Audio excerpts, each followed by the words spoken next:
Okay, so yesterday we were talking about a survival mindset, and we talked a bit about different things Esau could have done if he had been operating in something better. And so today I thought it would be really good to plug into what the opposite of a survival mindset is, because we all understand what a survival mindset is, since that's probably the default for a lot of people.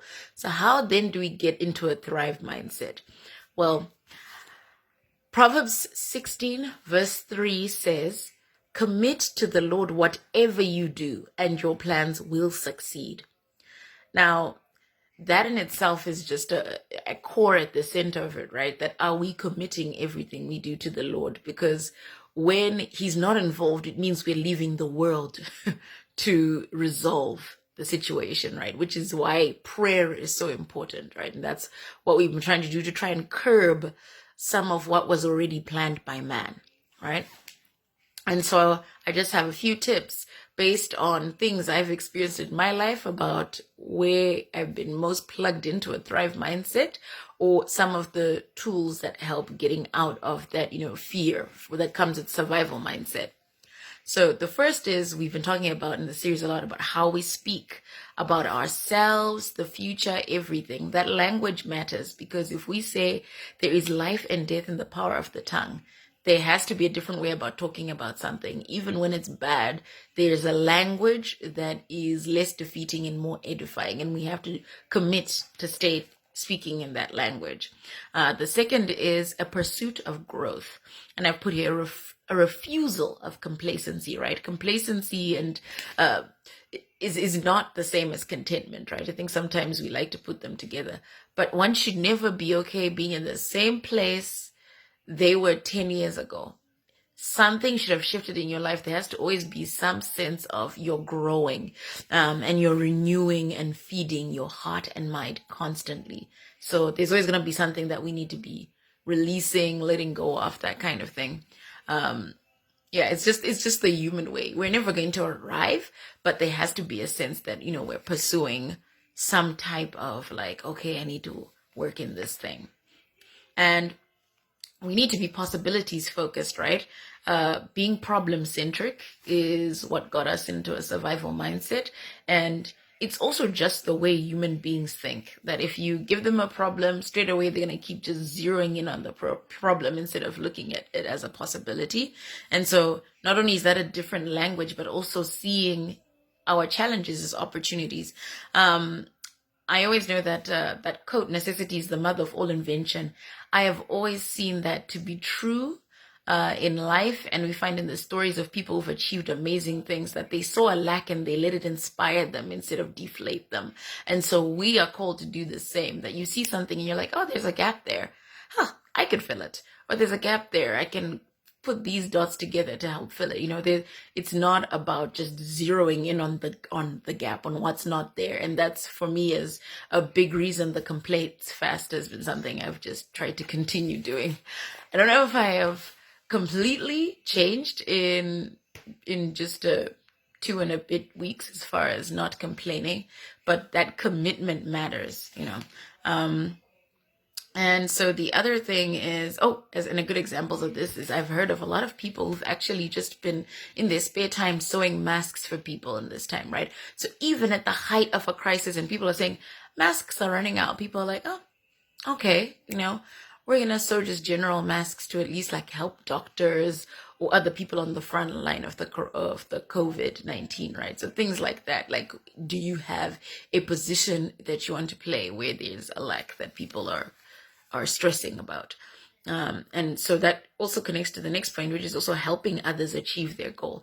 I cannot stress this enough, that there is something about partnering in other people's dreams and trying to see them also live their best lives that helps in actually getting us where we need to be. And this is not about, trying to use other people, but it's having a genuine care about things that are going on in other people's lives. I think whenever we get very sort of like into ourselves and self-centered, when we're talking about success, it can end up being a bit of like a selfish bent. So to protect from that, I think there has to be something that's just selfless as well, to be like, "Oh, okay, this person needs this and this to achieve their dream. I'm going to help them, like just a step. Sowing seeds into other people's dreams, I'm telling you, it rains on your ground when you do that. And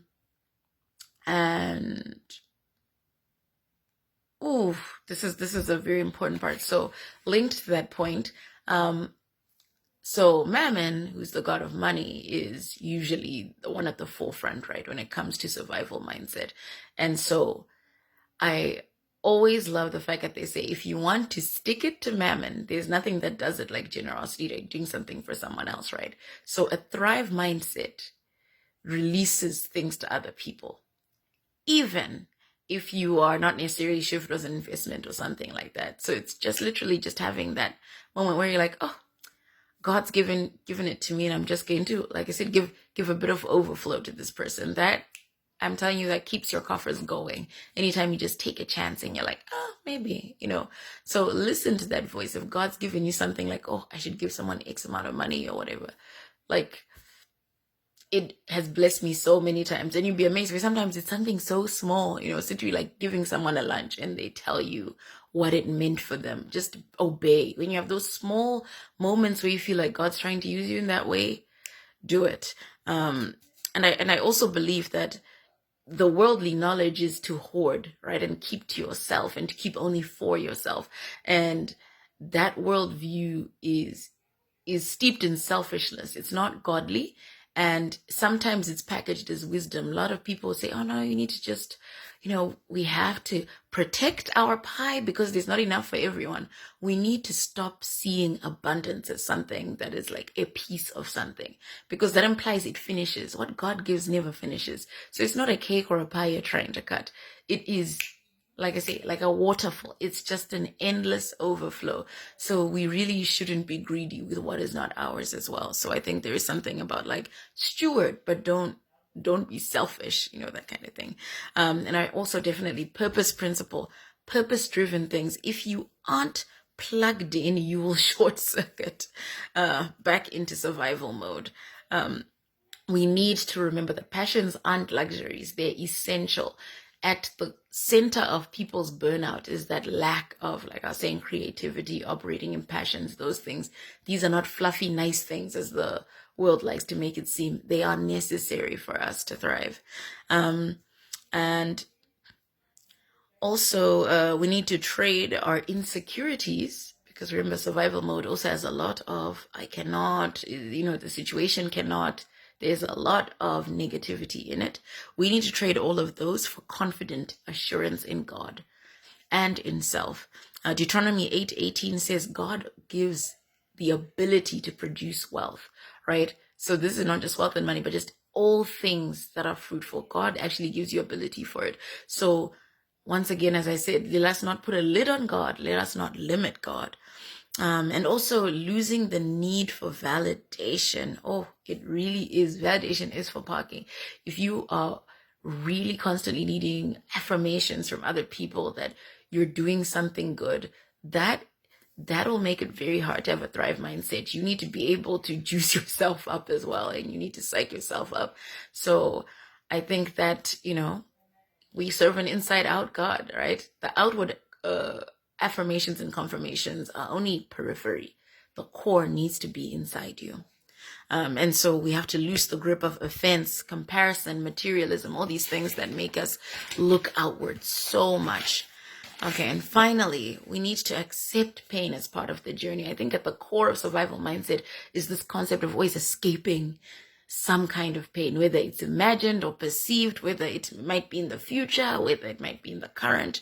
We need to lose of that. And that escape of hardship, we need to put at the center of our thriving mindset this one truth, that we serve a God whose goal is to run us to good things and not from bad things, right? Meditate on that. That's just my quick prayer.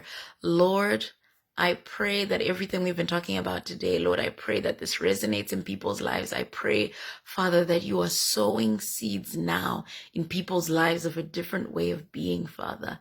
Just stand in the gap. Thank you that you love us. Thank you that you stand in the gap, Father. Thank you that you are renewing our hearts and minds in Jesus' name. Amen.